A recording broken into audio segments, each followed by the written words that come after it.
everyone, and welcome to the 33rd episode of Slime Time, the official Dragon Quest Dragon's Den's podcast.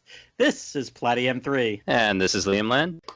So I know we don't cover many current events on our podcast, but I figured there was some exciting news this week that we needed to share with some of our loyal listeners. Oh, yes. I mean, I had a blast last night watching that Pokemon Direct with my kids. They've been plowing through like all 18, 20 Pokemon movies recently, and they are absolutely in love with Dialga and Palkia right now. I made them the Perler beads, and that's just their favorite too. So having the Diamond and Pearl remakes are perfect. And that Pokemon Legends game, the open world one, aka Breath of the Arceus, looks pretty cool, coming out next year. Yeah, but this isn't a Pokemon side quest episode, Platty. I think more Square Enix. Yeah, Square Enix. I know that was on the other day too, but I'm not really interested in Final Fantasy VII. Final Fantasy VII. I mean, I know the remake's getting the DLC this summer, and if it wasn't mobile, I might actually finally try that all-in-one collection of Final Fantasy games coming.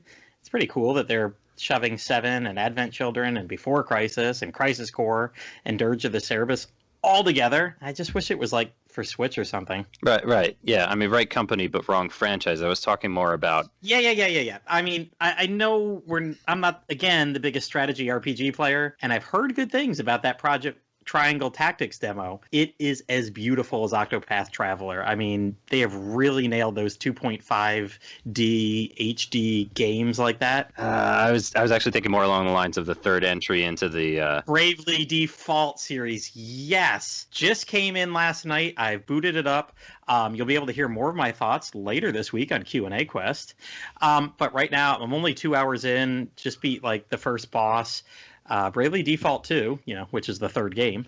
It's pretty magical, just like its predecessors. Pure old school JRPG goodness to its core. But Platty, this is a Dragon Quest podcast. No, there's some DQ news we wanted to share with everybody. You mean Dragon Quest news? The heck, man. They've announced exactly like 0 in the past year or so about that. Wow, Platty, you've got no tact. None. Well, what I've been trying to lead up to is this announcement of the fan translation of the third game in the Torneko Mystery Dungeon series. Torneko started the whole Mystery Dungeon series on the Super Famicom decades ago, and we've had a fan translation for the first game for a long time, and we've got the second one in the US as Torneko The Last Hope for PlayStation. But the third game never made it over and never got a translation until now. That's right. Joining us tonight, you might know him as Tigermask over on the Dragon's Den, or Sam Steele on Twitter. Either way, welcome, Sam. How's it going? Yeah. How are you doing?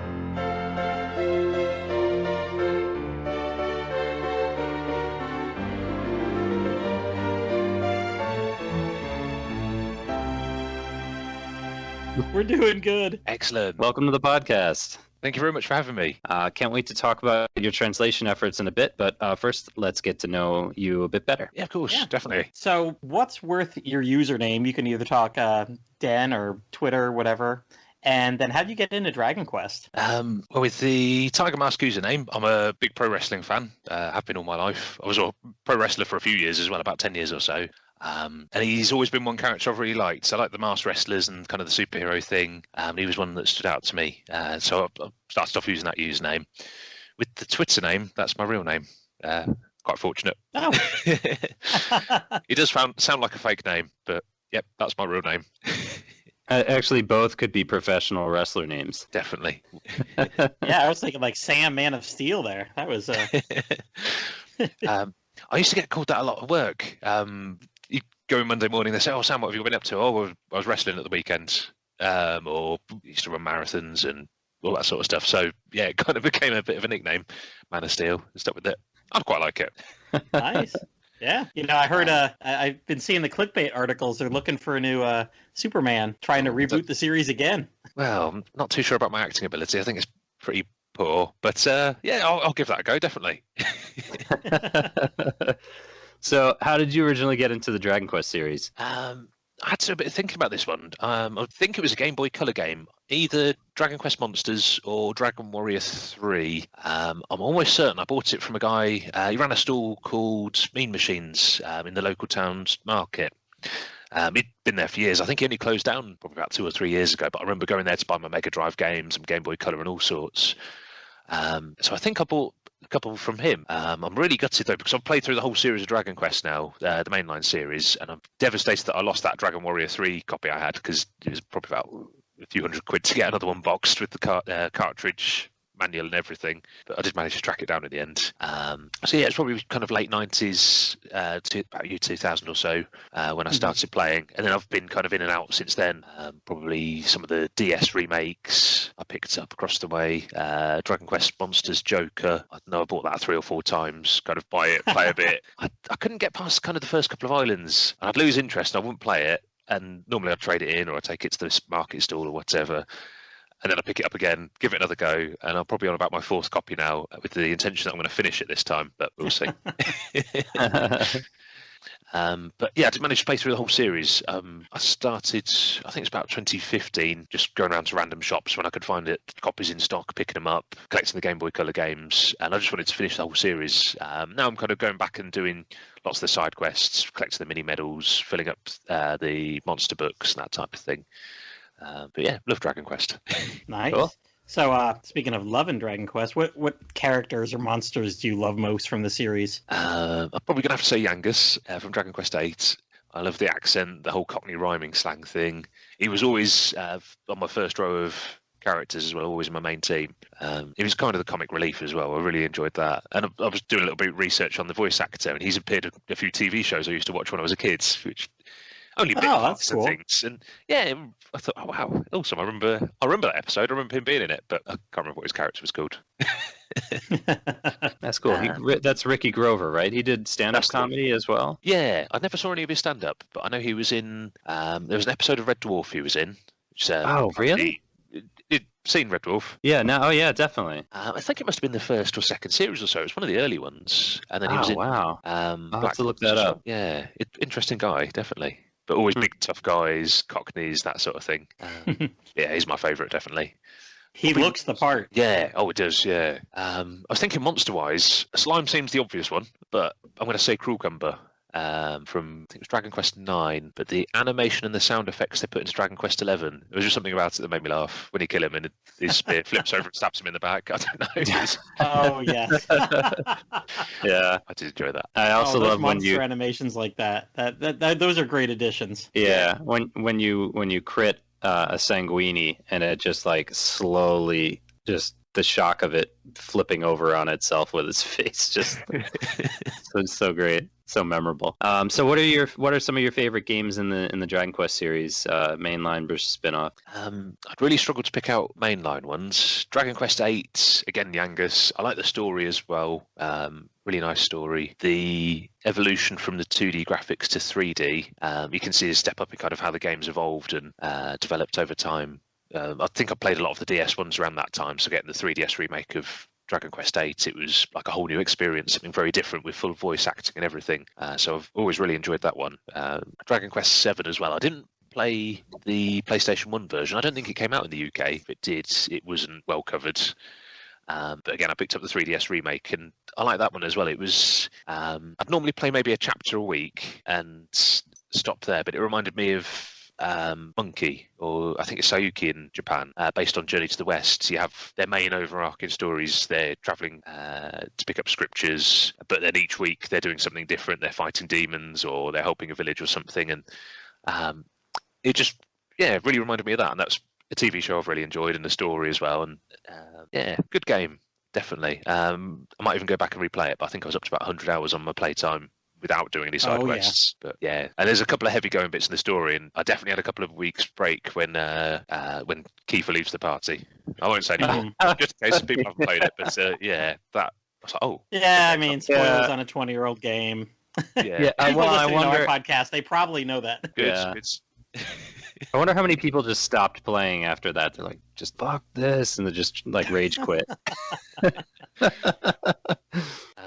What's great is one of the guys on podcasts that I appear on every month or month and a half or so, he's like making his way through the game right now. And he messaged me the other day. He's like, dude, I'm totally stuck. This like freaking wind beast thing is kicking my butt. I think I better go grind. And changed my classes. I was like, oh, Hellcloud, I know where you are. I'm sure it's got a different name this time, but I remember in the PS1 that was like my biggest hardship. But yeah, he talks about it every couple of weeks on his podcast. He's like, well, I did another island these past 2 weeks.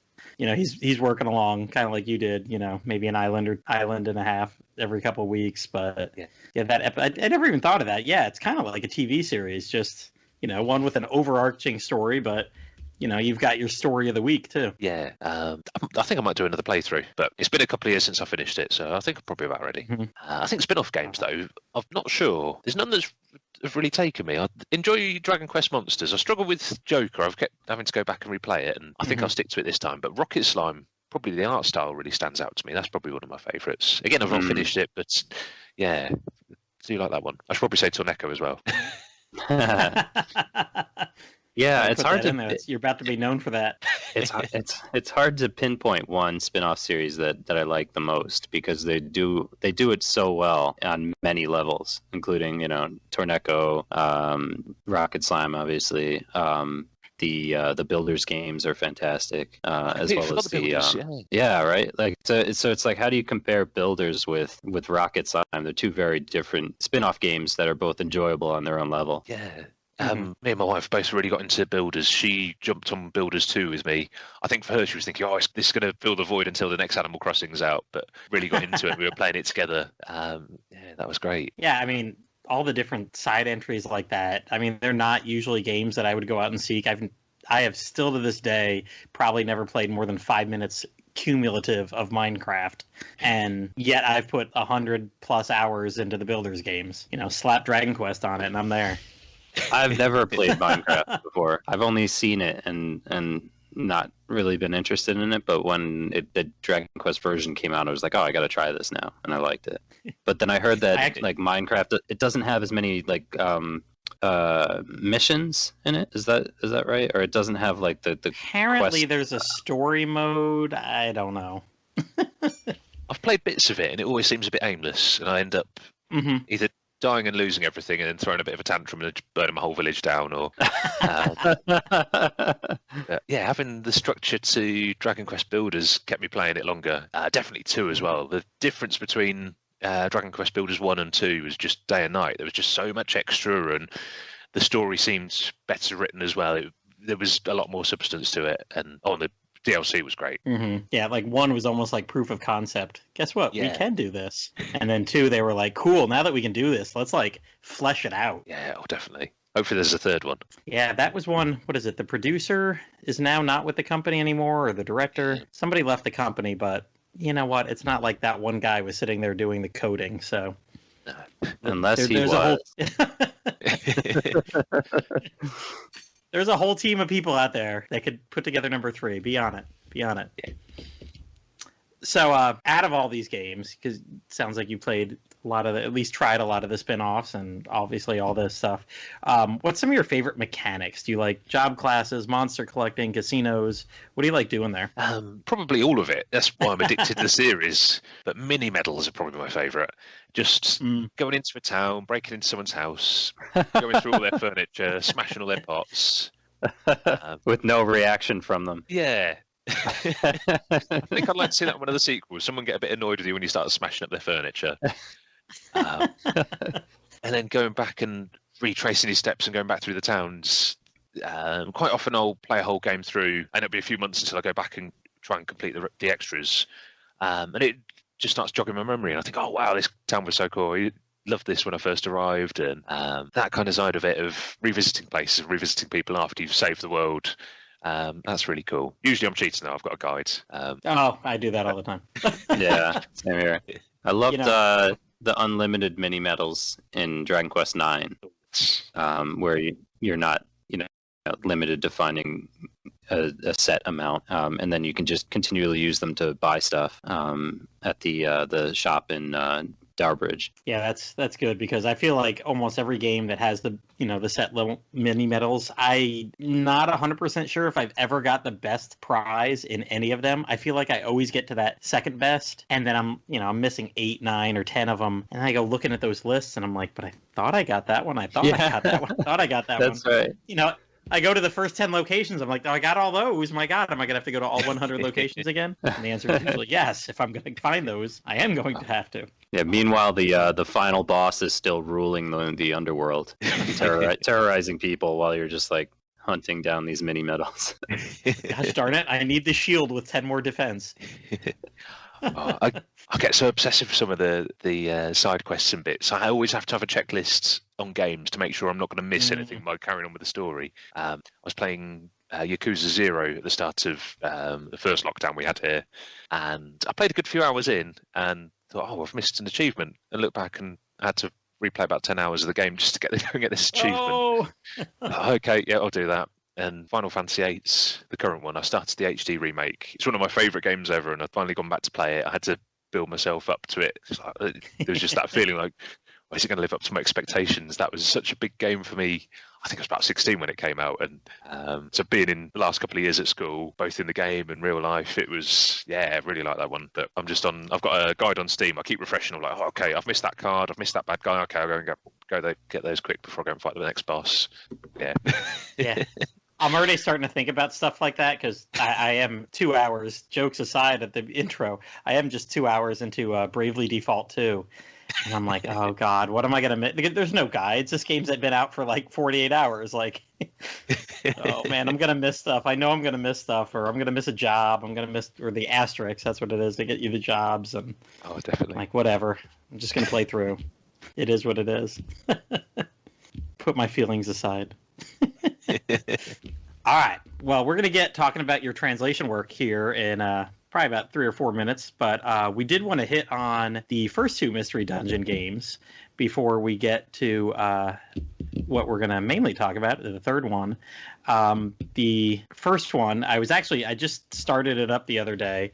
What is it? It started on the Super Famicom. We do have a fan translation, and as going back and forth with Liam, we found out that somebody went through and tidied up the fan translation just about 4 years ago. I think late 2016. Because Liam was like, "Man, that thing was so poor English, and this herb that was supposed to cure you gave you poison or whatever." I'm like, "Are you kidding? I put like 4 hours into it the other day."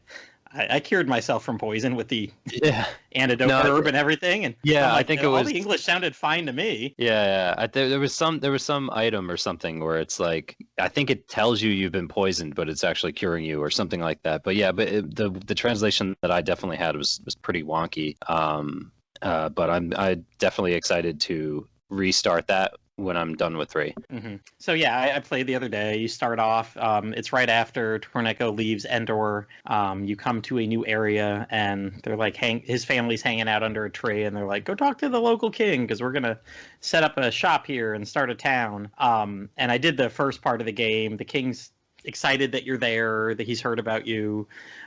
But he's like, there's a dungeon over here, and if you can go down there to the 10th floor and get me my jewel chest that I've left down there, I'll give you can get out of here. And after I had playing 3 for a little bit, and it's much less floors in certain places, this was like a hit right at the beginning. Like, wow, you had to go down 10 floors, and then you had to walk your way back up. I swear I thought I had an exit herb, and it didn't exit me from the dungeon. So, like, basically you had to do 20 levels. You're down and up again. And then that gets you a shop, and then the king tells you that you can go into a main dungeon. And I kind of stopped there just to kind of jog my memory of this game. But I did notice a couple things. If you fall, if you get defeated, you lose everything. You are back to level 1. You have no money. You have no items. You just see this little short scene with the monsters dragging Torneko out, and then just like unceremoniously just throwing him out of the entrance of the game. That was this one. I saw your notes there, Liam. Yeah. I was like, isn't there a short scene with that? I couldn't remember if that was this game or The Last Hope that they do that. It might be in The Last Hope too, but it's definitely in that one. I saw it plenty enough times this week. So one of my favorite things in this game is when you stumble on a large room full of treasure and monsters, and the music suddenly changes into this kind of panic-styled theme. And then they have that in at least the first 2 games, most likely the third. I haven't come across that yet. There were some cool tricks you could do to defend yourself. You could crouch at the edge of a doorway and kind of pick off each monster one by one. And the second one, you could you can put a Haven scroll down for invincibility and just stand on it, and then the monsters swarm you, but they can't attack you. So then you could just kind of pick apart everything that's coming at you. If you weren't careful, you could get easily swarmed. So these rooms are full of traps, but they are also full of some rare treasures and everything that was worth exploring. I always love that aspect of it. And sometimes even when you start the next floor, they just drop you straight in the middle of that, and then all of a sudden the panic music starts, and you're like, "Oh, it's on!" It's like sink or swim. So, go ahead, Brian. Go ahead. I was gonna say, Sam, do you have any memories of Torneko 1? I've never played it, to be honest. It's a bit yeah. Really? Wow. No. I plan to. I think it would definitely help me with my translation playing some of the other games. But yeah, I was kind of a bit eager to start, so I just got on with 3. All right. Although I have got a patched version somewhere of 1, so I'm going to be giving that a go. Mm-hmm. Cool. Well, I hope it's the most up-to-date version, so you can hopefully not be confused by whether or not you're poisoned. So did you play The Last Hope at all? No, I haven't. I think again, it's another one I've downloaded. I've got it on my computer to give it a go and have a playthrough. But no, I've not played that either. Sorry. Well, all right. No, that's all right. Well, we're going to be talking about it in a bit, or right now. So, yeah, it's called Torneko: The Last Hope, and you thought The Last Hope was Luke or Leia. Yeah, Yoda was talking about Torneko the whole time. So, originally released on PS. Yeah, there is another. There is originally released on PS1 in Japan in 1999 and in 2000 in the US, and then for Game Boy Advance in 2001, which I actually don't think I remember until reading that yesterday. So, the PS1 has the enhanced graphics and sound from the original. It's got a claymation introduction, which was never seen from again. They only did that one time for this game, from what I know. It's pretty amazing, and it's just this definitely. whole scene with Torneko starting out on a cliff and then charging into a dungeon, and all the monsters are there, and he kind of pratfalls, and it's this kind of silly thing. He splats a slime up against the wall. It's fantastic to watch, and I think it's about like 2.5 minutes long. There's a YouTube clip that has 2 versions like that, and one with Japanese voiceover. It's pretty fantastic. We'll put that in the show notes. So any memories of this one? Is this claymation as good as they did the couple cutscenes in Dragon Quest VII for the PS1? I'd say it's much better. Like, oh, thank God. Yeah. No, that was like kind of shoddy CGI. But this, this is actual, like, they put a lot of effort into this, which is why I think we never saw it again. So, but yeah, I was gonna say I did get this. I think it was around 2002 that I finally realized that Dragon Warrior 7 had actually made its way over to the United States. I had kind of been out of the loop for a while. I'd finally finished up Dragon Quest 6 on emulation in 2001 and finally was like, all right, now what? And yeah, one day I was just Googling and was like, probably not Googling. I was probably asking Jeeves or something. And was like, holy cow, this game came out? Like, geez. And within moments, I was on eBay and I ended up getting one of those thin PS1s, the like second kind of generation of them. Okay. The little smaller one. And I ended up buying that, Dragon Quest 7, Final Fantasy 7, 8, and 9 all together for like under $100. Oh, nice. The whole package arrived and the Final Fantasies got thrown to the side immediately, and I spent the next couple months plowing through 100+ hours of Dragon Warrior 7. But right at that same time, I do remember seeing the Torneko game, and I did get it, and it took a while because I had never played a Mystery Dungeon game until that. So I won't say I played hundreds of hours, but holy crap, did I put a lot of time in that to try to beat that. Oh yeah. I definitely kind of, I guess, 100% or did everything that I could in the post game, with all the melding and everything. I just made him he was an absolute monster by the time I was done with that game, and I kept thinking like, man, if only he was this useful in Dragon Quest IV, because the things you can do with him in this game are just you can essentially just turn him into the Incredible Hulk, where he's the more damage he takes, the stronger he gets. It's like I'll go into that in a second, but so I originally bought the original. I got the original PlayStation after graduating college in 2001 in anticipation of Dragon Warrior 7's release, and I picked up Torneko: The Last Hope in the summer of 2001 while waiting for Dragon Warrior 7. Basically, I loved the throwback to my favorite Dragon Warrior 4 character, like just one of the best characters in Dragon Warrior 4. The music was fantastic. The claymation and 3D styled graphics, most notably in the main town, you could see that while the sprites were 2D, the town was this kind of 3D. It looked like 3D models, and all of that was very memorable. To briefly cover off on some memorable features of this game, it takes a lot about what's great in the first game and enhances it. Now, Platy, you mentioned there's scrolls in the original game as well. The upper and bykill, the bykill scroll. Okay. Do you remember if like were there the Haven scrolls and things like that? I feel like there was a lot more that you could do with that. Might have been skills. But okay, skills. I don't even. I mean, like I said, I just replayed this, for a couple hours to get through that first dungeon. But it definitely had the upper and bykill. Other than that, I didn't find a ton of anything that seemed okay. Yeah, then I think it's the skills that they added to the sequel, and of course, internet. Correct me if I'm wrong on that, but you could do more to enhance Torneko so that even though you lost those levels at the end, you could quickly get them back by going deeper into a dungeon with a stacked weapon and skill set and shields. So the music is high quality synth. The dungeon types feature variations on Dragon Quest IV's Torneko theme, including one of my favorites, the shop. In the style of a piano jazz trio.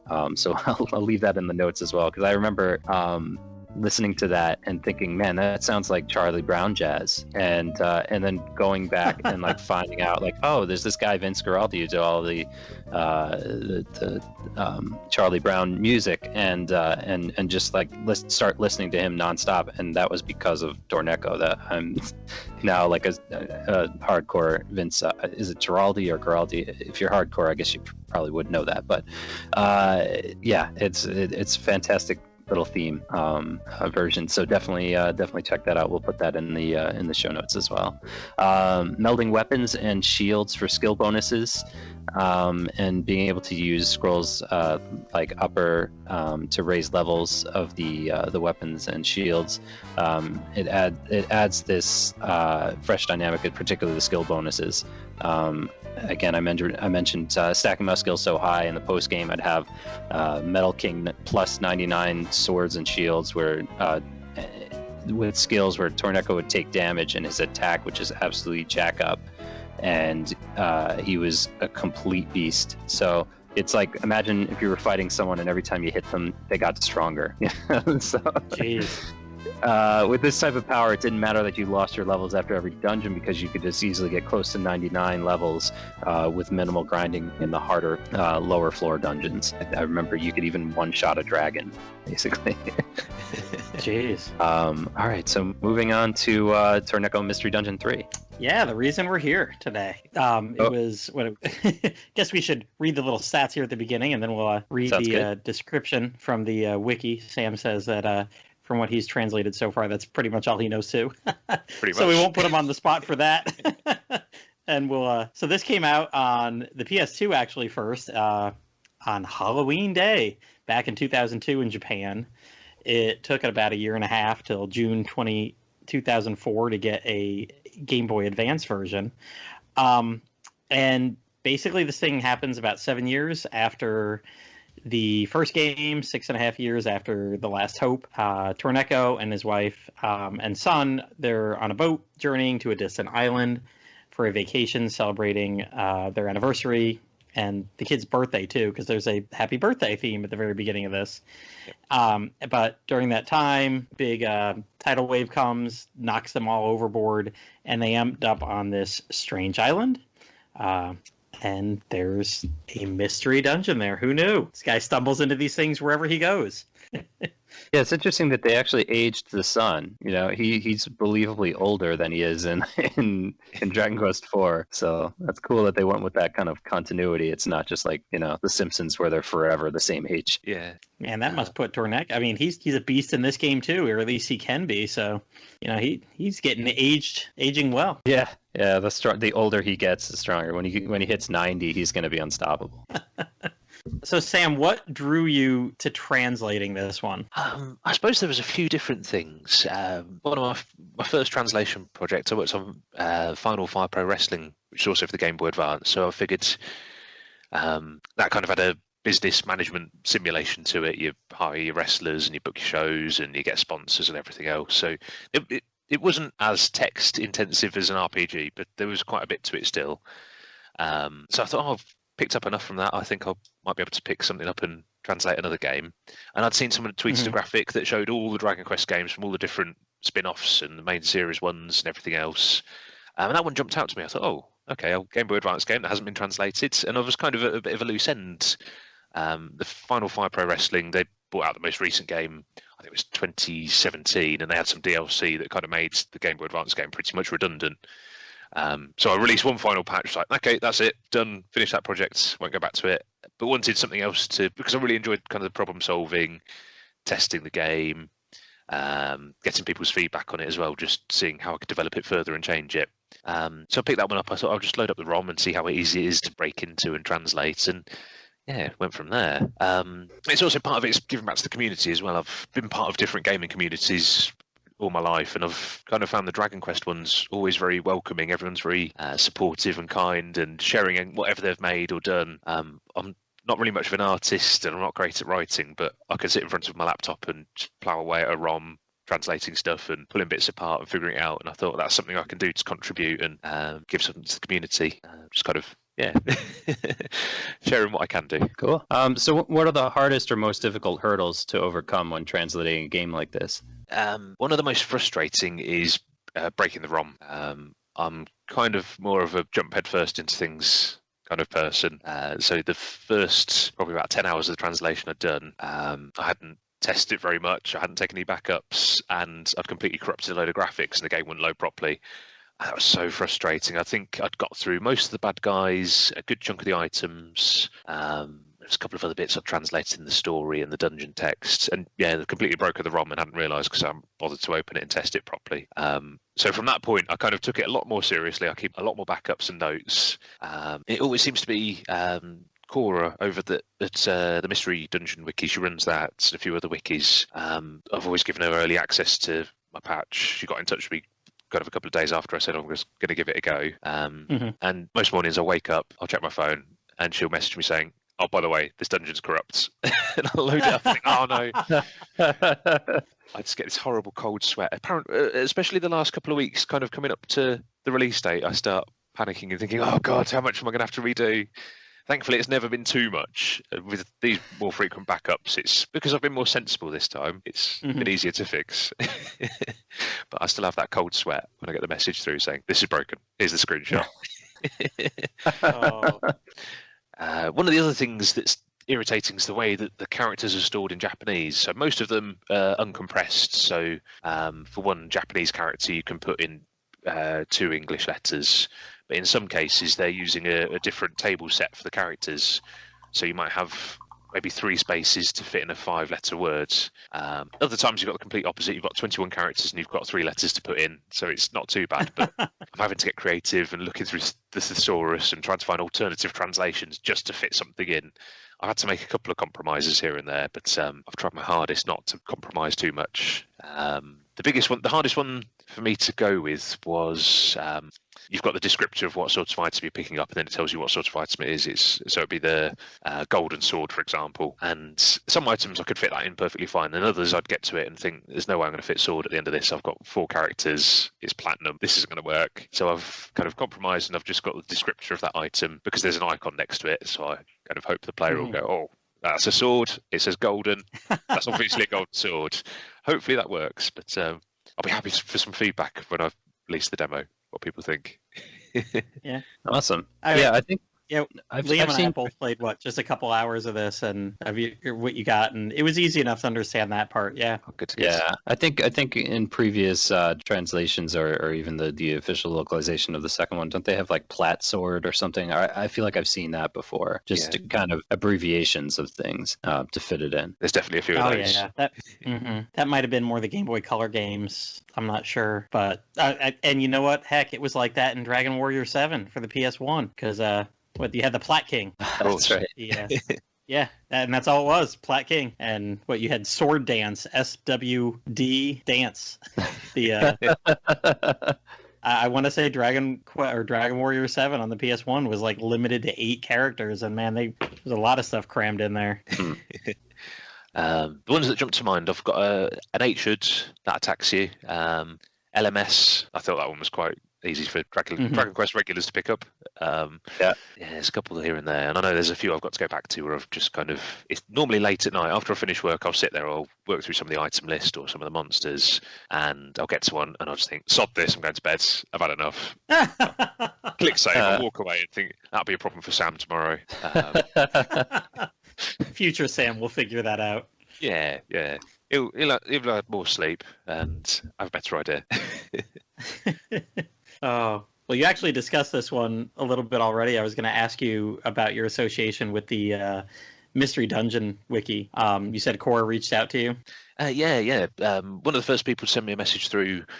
I found when I'm working on patches and bits, you get a lot of messages come through, people giving you support and that type of thing. Quite often it's, when's it out? Can I have it now? Now, and they get a bit frustrating.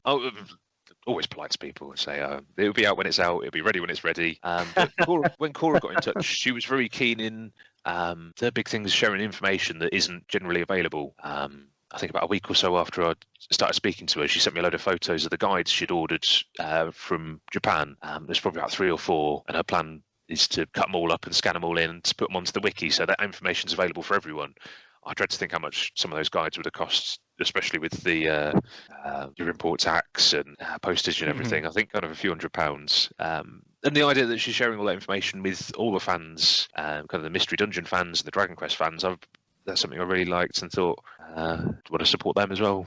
I joined their Discord server a couple weeks ago, and I've been chatting with her quite a bit, and she was like, "Oh my gosh, you're." I think the day I commented on a couple things on the Torneko 3 section there, she's like, "Oh my gosh, it's usually just me and one other person on this server. What the heck happened?" I came on and it was like, there's 13 messages. And so, I want to say a lot, like last Sunday, Monday, Tuesday even, we were messaging a lot. I got her a very large PDF of something that she didn't need to order then. I think there's an encyclopedia of Dragon Quest something. So slipped that over to her, said, "Hey, look what fell off the back of the internet," and was helping her. She was sending me, and I have no idea if it's the final boss, so spoilers out there for if you saw my tweets this week, but she was sending me one of the monsters, and it looked like the Time Master from Dragon Quest 7, but it recolored and whatever for Torneko, and it looked kind of like a big bossy character. And then she found 2. Like I was looking at the sprites and I couldn't even. She said that they had like different color hands or gloves on, and I'm like looking at these little images, like I can't even tell. They looked exactly the same, but they're 2 different entries in the guide for this game, so she was trying to figure it out, and they had 2 completely different names, so I was trying to help her with that too. So it sounds interesting. She said she had no experience with Dragon Quest, but just loves archiving all this stuff, making sure it's out there for fans, and got a live one here with the Mystery Dungeon being fan translated with you, and so she was very excited to get doing that. And she sent me that picture of all the guides and stuff that she had. She's like, "This is the stack that sits on my desk," that she goes like, "One day I'd want to kind of like pick these all apart and scan them all in." But I think she said the same thing you did. It was multiple hundreds of dollars worth of stuff that Well, I was like, if you just cut the spine off, I mean, you can stick them on some of the modern photocopiers, hit a button, it'll scan it all in by itself. But nope. Well, I think with the project, I kind of think to myself, I haven't really spent any money on this. It's my time, and I'm only going to be sitting around playing video games if I'm not doing this. So it's not worth anything. Cora's spent this money on these guides, and yeah, just really, and also we chat about cats a lot. We both like cats, so. Nice. So you were saying you first went. Oh, go ahead, Liam. Yeah, you were going to talk about this.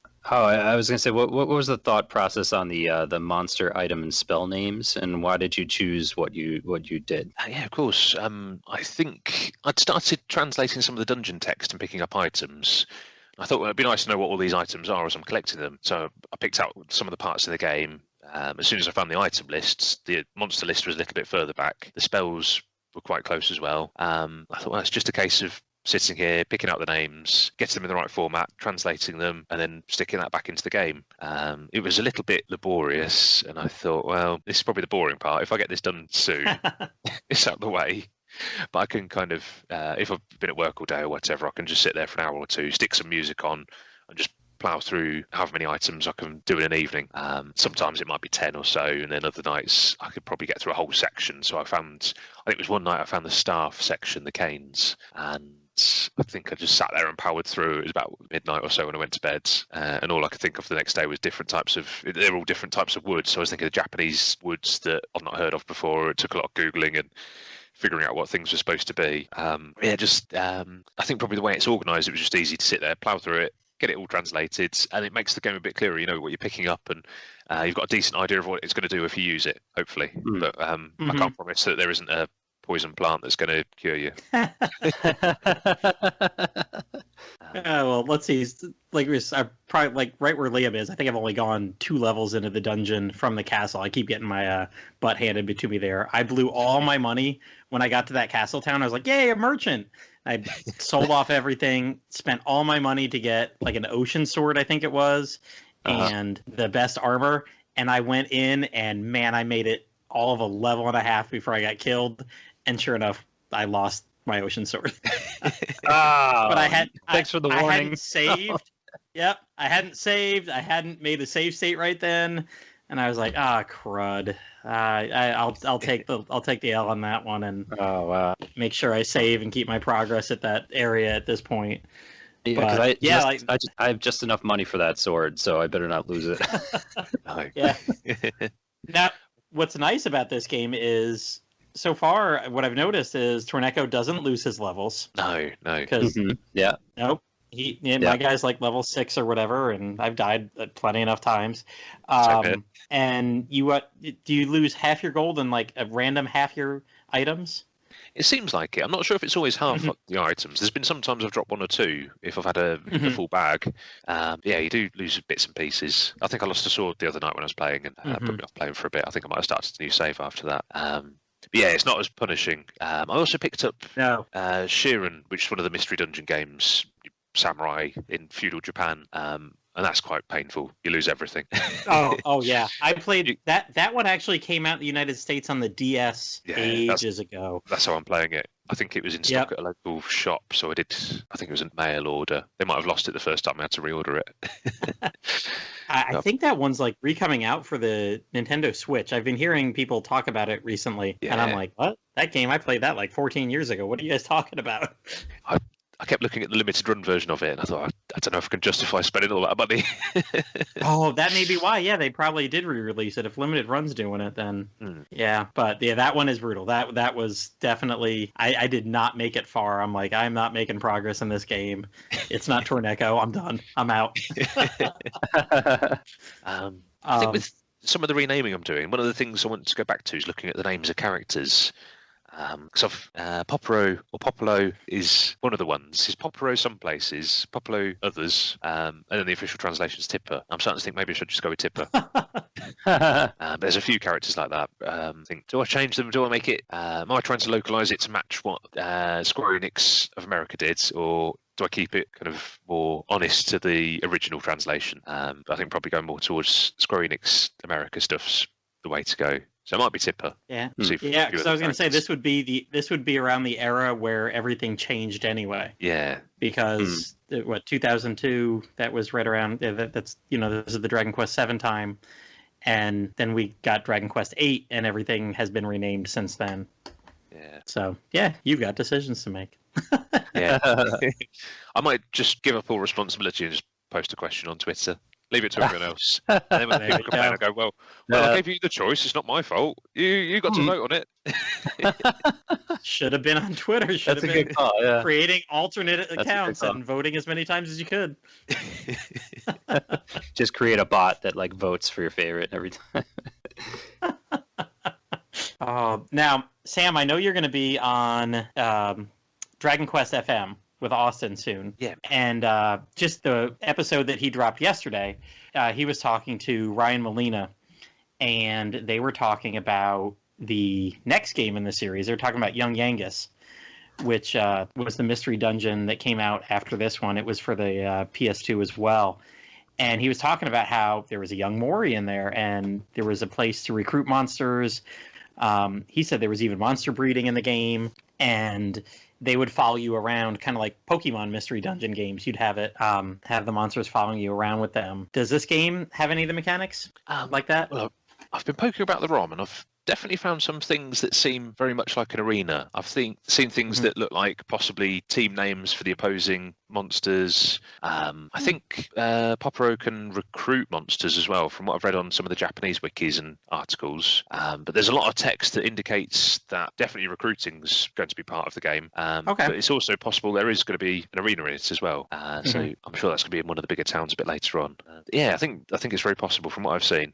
It could just be a complete feature they've put into the game and then scrapped it last minute, but all the text's still there. Which I've seen. You're gonna have it all translated and play to the end and be like, "What the hell? Where's all that stuff that I translated?" Yeah, I'll be relying on someone with an action replay cheat or something to unlock it.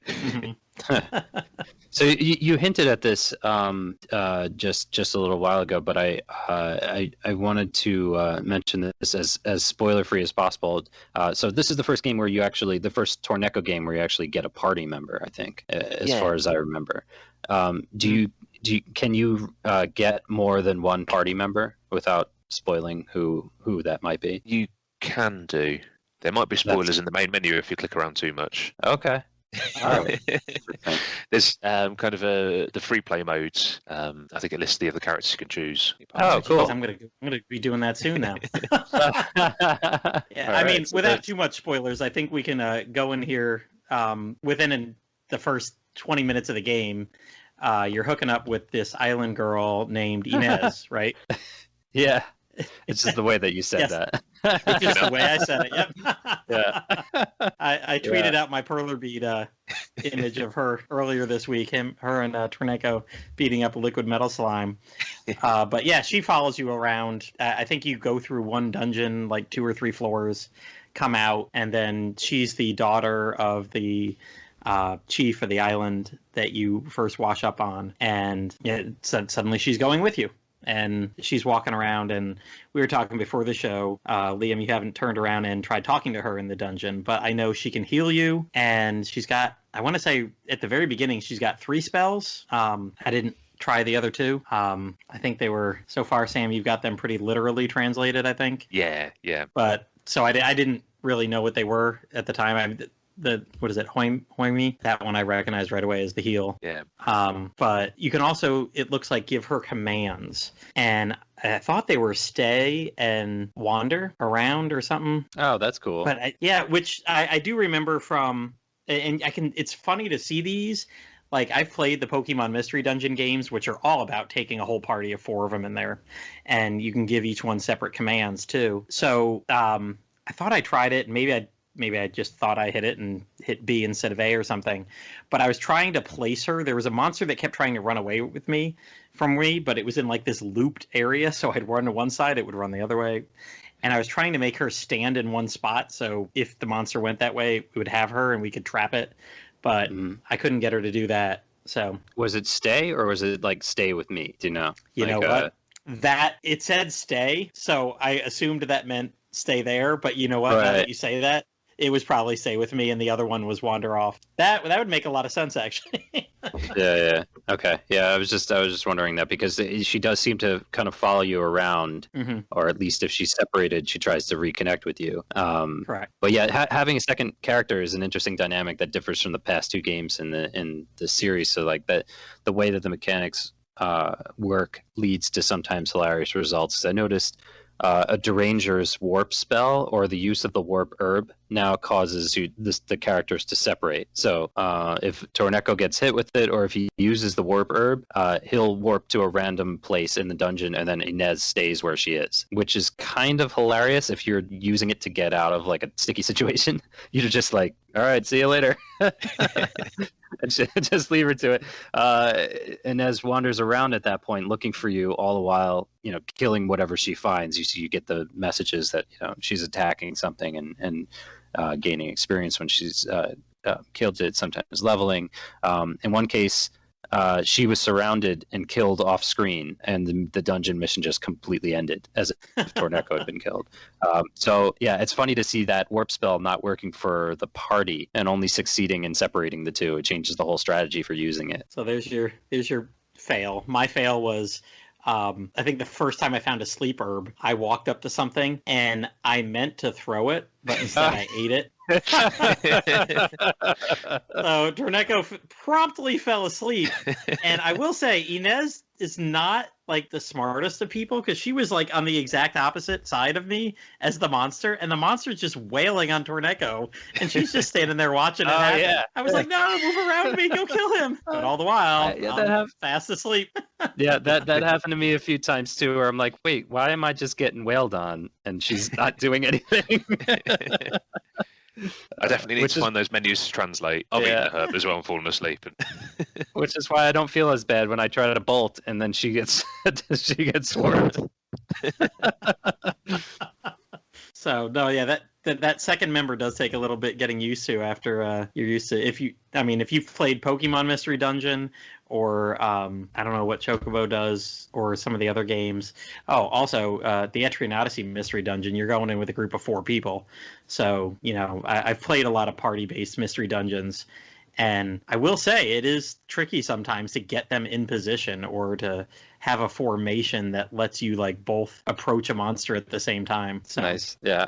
So I saw, Sam, I saw someone tweeted you about this, and I just wanted to ask this as well, because playing the GBA version does kind of wet your whistle for the PS2 version as well. I wouldn't imagine you could port over the same script, but would you consider tackling the PS2 version in the future as a similar project? It's definitely something I'd like to have a look at. I've thought about downloading the game and having a mess around with the PS2 version, but I think I'm going to hold off at least until I've got this one finished. I'm making sure to keep myself plenty of notes, so if I do decide to go ahead, I've got a decent idea of what I did for the Game Boy Advance version, and see if I can apply some of that to the PS2 version. But if not, I'm always happy to share my stuff if someone else is thinking about doing a translation. I'm trying to keep very detailed notes, Excel spreadsheets of all the different items and the original translations and all that. So if anyone else is thinking of doing a PS2 translation, get in touch, because I'm happy to share everything. But yeah, might be a couple of years before I start thinking about doing a PS2 one. All right. You got to take that break. Yeah. Oh yes. I think it'd be quite a jump from PS2 to Game Boy Advance. I can't imagine that's going to be quite a jump in technology. Oh yeah, I mean you're going from 64 megs to 4 gigs or something like that worth of files to pick through. Oh, that's not worth thinking about. Yep. We've had Z6N4 on. He is the gentleman that's headed up the Joker 3 translation, the Terry's Wonderland 3DS, the remake of the first Dragon Quest Monsters game. And yeah, he's talked quite a bit about digging into those games and just finding stuff. And I know for a long time he was stuck on Dragon Quest Monsters 2, the remake, and I want to say for about 2 years, kind of off and on picking at it. Something that you were talking about, the text limit, and his decision was kind of the opposite of yours. He did not want to be limited by the amount of text, and I think it was probably because in Joker 3 and in the other game, he had pretty easily found a way to do text overflow, let the boxes expand. He said there's just a little trigger you got to turn on, and then it lets you type more characters. It was not too hard to find. And then for like 2 years, he couldn't find that in the other 3DS game. So frustrating. I know that trigger has been found. He's got a couple people that have helped find that, and we'll hopefully have him back on someday. And maybe when he's about ready to release a beta or a translation for Dragon Quest Monsters 2. But speaking of releasing a beta or something, when do you think you're going to have something out for us? Because I know you have a date now, but I'll let you say it. 6th of March, which is next Okay. week. Mm-hmm. Oh, wow. Yeah. So I've come up with the plan of this last week. I've just been kind of going through the story modes, playing the first few bits 30 or 40 times just to make sure I've not missed anything. There's no stupid spelling errors or any formatting problems. Just making sure what I do put out is good enough standard. There's a couple of bits and pieces here and there that I've added to. Somehow there's a house in the first village that I completely missed. It's got 2 treasure chests, so I translated those straight away because I figured that's text that's going to come up multiple places when you find a treasure chest. There's 2 characters there that I've translated the text for. They don't have a lot to add, but I thought I'll get that translated so that first part of the game's done. And then also the guy you do your save with, the priest. I thought, again, that's going to be another bit of text that's going to be coming up frequently. I've got most of the way through it. The problem is with that type of thing, there's so many different branches and trees you've got to go through with the text. I'm talking to him, doing various different things, making sure I'm getting different responses and making sure they're all translated. And I can almost guarantee if I do the whole lot for the 6th, have it already, someone will find something that I haven't translated in that whole flow of text with him. The plan is to get that finished, then just play testing for the next week to make sure it's all good and nothing crashes or looks horrible or I've broken anything. All right. Nice. Cool. So if you are listening to this before March 6th, 2021, hold off. It's coming. If you're listening, and if you're listening to us after that date, where are they going to be able to find your fan translation progress?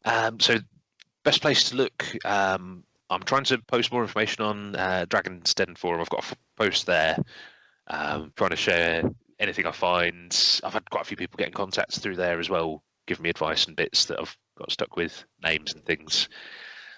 Also following me on Twitter, Sam Man of Steel, I'm on there, and got to get the handle right. I think it's Mystery Dungeon Wiki. Or is it Dungeon Wiki? Mm-hmm. Hold on, find it quick. Sorry. We'll have a link to their Discord in the show notes too, so you can find there. We'll get a link to Sam's thread on the Dragon's Den as well. So we'll have a lot of these areas there for you to find. At Wiki Dungeon, I found it. Easy one to remember, but somehow I forgot. Yeah, I was going to say I had to look back up. I'd been on there like 2 days, and I was like, oh, geez, I'm not following them on Twitter because I was seeing in their Discord they've got a bot that posts their Twitter posts, and I was like, crud. But it only posts like their posts, not their Twitter name in there. And I'm like, geez, I should have known this by now. Like, let me go find that. So, we'll have that down there. So they'll be releasing the patch on the Discord. So you're showing a link to the Discord. It'll be available there first, and then about a few days later or so, I'll be releasing another link as well, general access.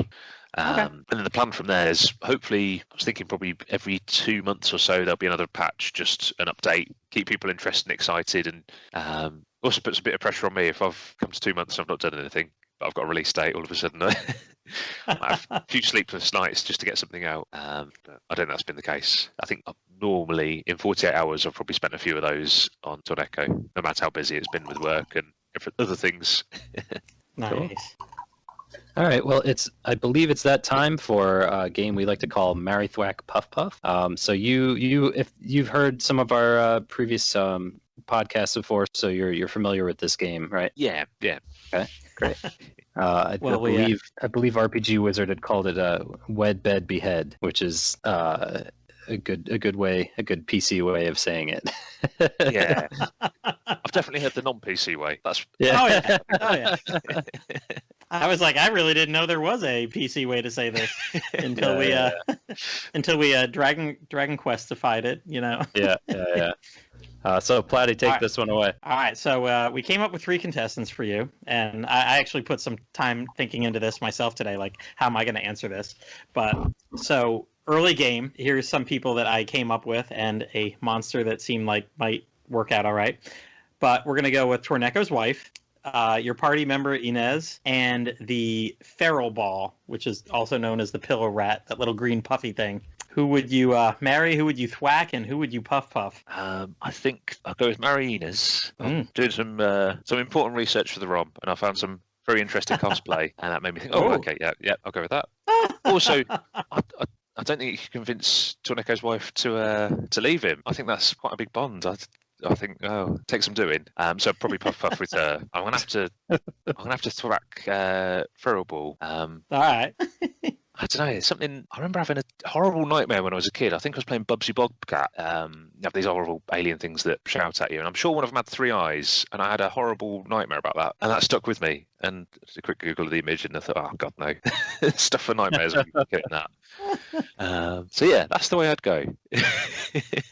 Nice. How about you, Platty? All right, so I'm going to throw Torneko out the window here. And I'm going to marry his wife because obviously she's got some good business sense. She's quite loyal, but now she's loyal to me. Too bad, Torneko. I'm going to marry the wife. I'm going to marry his wife. That feral ball, I don't know. It looks very comfortable, so I'm going to go with the Puff Puff there. It may just be the Dragon Quest VIII one where it just gets rubbed all over my face. It may just be very relaxing, but I mean, sadly though, that does mean thwack Inez. Yeah.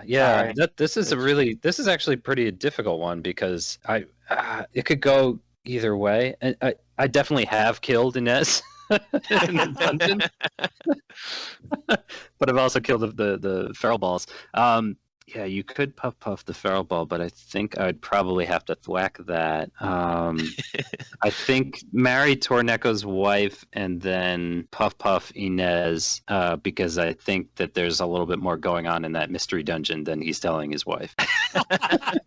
He's out there. He's gallivanting around with an island girl who's scantily clad. Yeah. In the mystery dungeon. I mean, there's only about 3 pixels holding that top up. So, yeah, I think I'd probably have to go that route.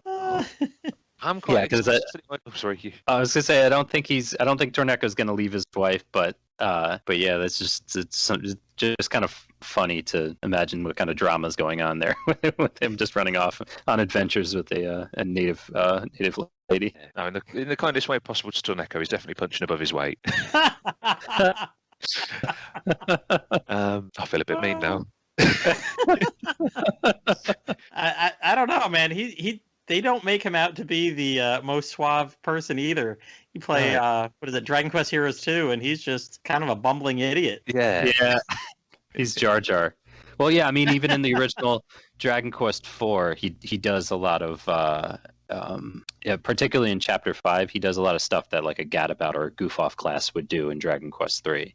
You know, he's like singing and he's doing kind of random like pratfall stuff. Yeah, so yeah, I think it's kind of fitting that the first thing he does in that little claymation scene when he runs into the cave is just like fall on his ass in front of a bunch of monsters. But well, I'm looking forward to fan making Torneko 4, and it's going to be the divorce years. After his wife left him. Yeah, he's paying child support in gold. Yeah, got to explore those dungeons. And then he could have Popolo every other dungeon, every other weekend. I don't know. Not stop about this very hard. Oh man! All right, Sam. Is there anything else you want to tell us about your translation, or anything else you want to hype for yourself? Tell us about before we wrap this up tonight. Just thank you for all the support from everyone. I was a bit overwhelmed when Cora put the first tweet out about the beta version. I wasn't expecting to be invited on to podcasts and people sending me messages. And when I did the patch of Final Fire Pro Wrestling, it was probably about 2006 or 2007 I started. And I maybe had 3 or 4 people that would message me irregularly. So getting that sort of response is amazing. So thank you very much to everyone that's been in touch and had kind words or questions or that wants to play the patch as well. So thank you, everyone. All right. Awesome. Yeah, thank you so much for working on it. There's a select few games in the Dragon Quest series that have just never been translated. So it's always amazing and inspiring to see games get translated that we've never had the chance to play before. Yeah, I mean, especially this one. The Mystery Dungeon games, I think, are some of the fewest, I guess, least played. But I mean, that kind of makes sense when you've only had one that's been officially released over here. I mean, at least with like Dragon Quest Monsters, we've had the first two. We've had Joker 1 and 2. So, we've got it like 4 times over the span of a dozen years or something. And, we've had the Builders. We had Rocket Slime. And that was, at least on like the DS, it wasn't just left as one PS1 title that probably not a lot of people even saw. So yeah, good to see this getting love. I do like this style of game. I've played a lot of the Pokemon ones in the time since. Completely rage quit the Etrian Odyssey one. And Liam, I rage quit it probably about 2 days after meeting you. All right.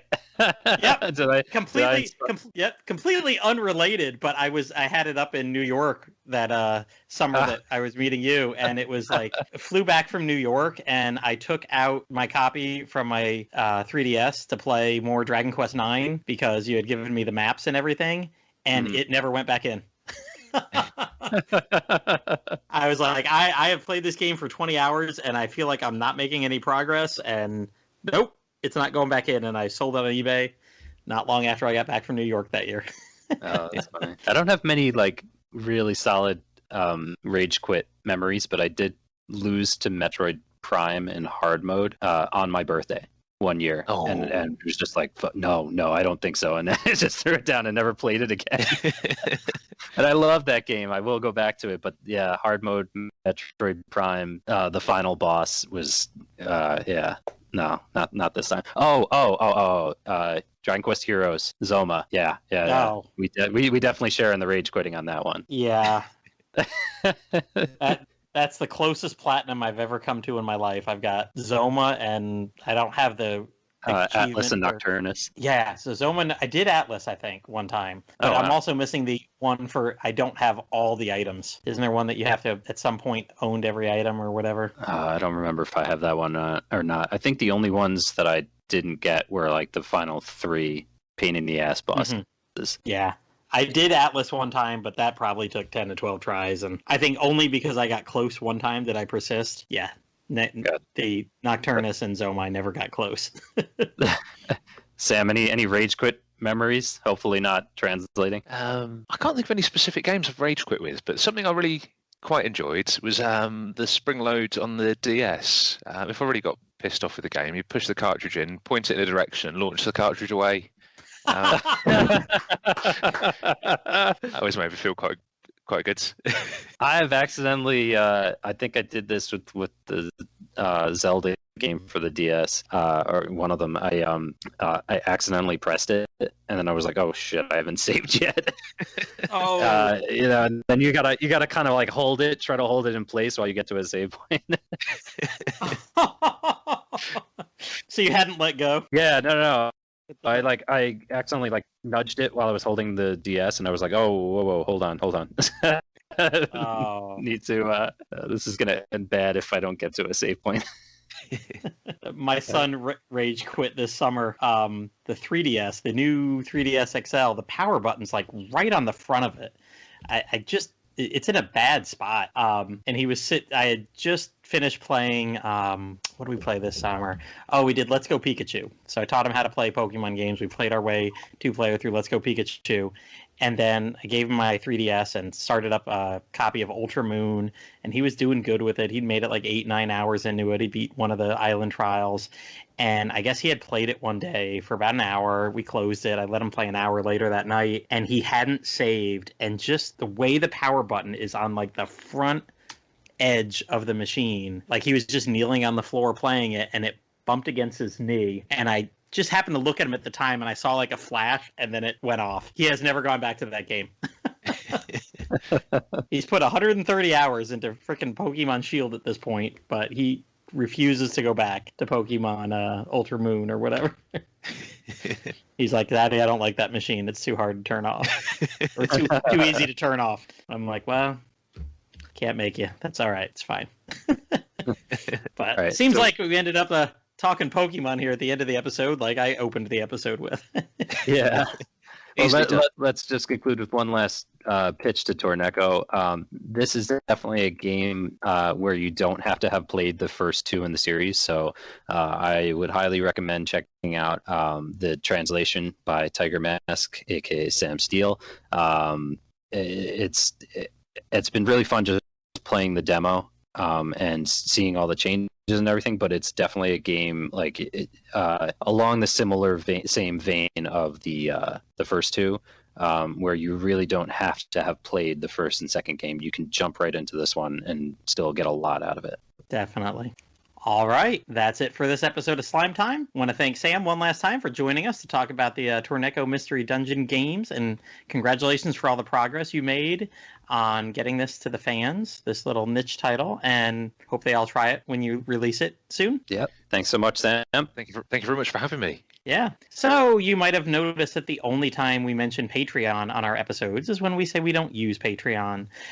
Just like Sam here, we're just longtime fans that want to speak about the game series we know we love so much. If you happen to have some money you'd like to donate, consider sliding on over to the Dragon's Den site then at www.woodus.com/den. Click support this site. Woodus has owned and maintained the Dragon's Den Dragon Quest fan site for over 20 years. I'm sure he'd appreciate any donation. You can use his Amazon affiliate links to make any purchases, especially any of the new Dragon Quest XI ports. Really anything available on Amazon for brand new Dragon Quest, it's there. And a small fraction of that sale will go to support the Den. Awesome. To advertise with us, reach out to us at slimetimepodcast@gmail.com. If you have any comments or questions for us, you can find us on Twitter at Plattym3 or at Riamu or hit up both of us simultaneously at DQ Slime Time. Consider joining in tons of Dragon Quest discussions at the Dragon's Den forums, one of the few remaining forums still around.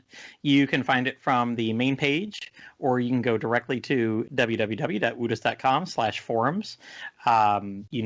Sam's got his topic there about the patch, and I'm always there talking about other fan translations in the works, or just anything Dragon Quest. Or come hang out with us and tons of other rabid Dragon Quest fans on the more official everyday Dragon's Den Discord server. And if you're interested in Sam's Torneko translation, look into the Mystery Dungeon Wiki Discord server. We'll have links to that in our show notes. Yep. We'd like to thank everyone that made this show possible, like Brian, a.k.a. Woodus, for his support of the series and this podcast, and keeping the Dragon's Den lights on for decades now. Thanks to Amanda Lepre and the Descendants of Erdrick for allowing us to use their music for our podcast. Descendants of Erdrick is a video game tribute band from Austin, Texas. Check them out and their most recent album, Advent, at www.descendantsoferdrick.com or on Twitter at doferdrick. And check out Amanda Lepre streaming on Twitch. Our thanks to Dwayne Bullock, our wonderful graphic artist / Dragon Quest fan, for making the awesome artwork cover for this podcast. Dwayne was on the original iteration of Slime Time podcast, 8-9 years ago now. You can check out, and he's been on plenty of our episodes. You can check out more of his work at Dwayne Art on Instagram or his website at dwayneBullockArt.bigcartel.com. Yeah, many episodes he's been on. Most notably, or most notoriously, the ballet episode, I would have to say. If you're looking for more Dragon Quest Slime Time, check out our earlier episodes on Dragon's Den, Anchor.fm, iTunes, Spotify, YouTube, and more. Bye, everyone. Dragon Quest Slime Time, sliming off.